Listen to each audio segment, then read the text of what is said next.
Hello everyone. Today we'll be demonstrating our object detection loop example run on the AMB82 mini board.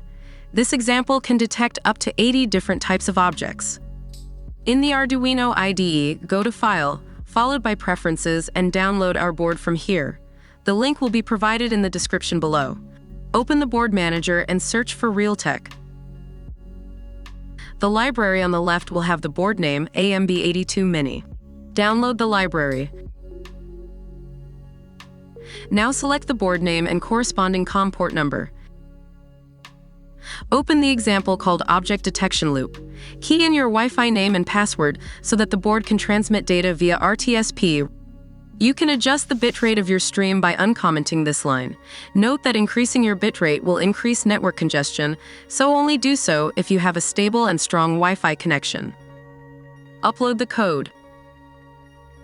As the AMB82 Mini only supports manual upload mode, remember to set the board to upload mode. Do this by holding down the download button before holding down the reset button. Now release the reset button and finally release the download button. Now we will proceed to demonstrate the running of the code. After pressing the reset button on the board, pay attention to the output in the serial monitor. Make sure you take note of the IP address of your board. Next, open VLC Player and open Network Stream.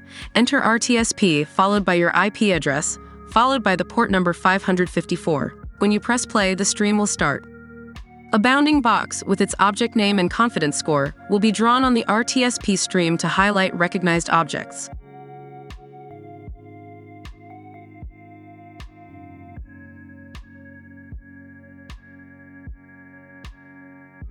Note that if you wish to deactivate the detection of certain objects, you can do so by opening the header file called object_class_list.h. To deactivate a specific object, simply set the filter value to 0. Now, if I re-uploaded the code with the modified parameters, you can see the change in objects being detected.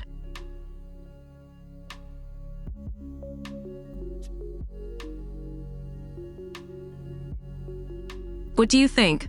Leave your comments below and remember to subscribe and like the video. See you next time.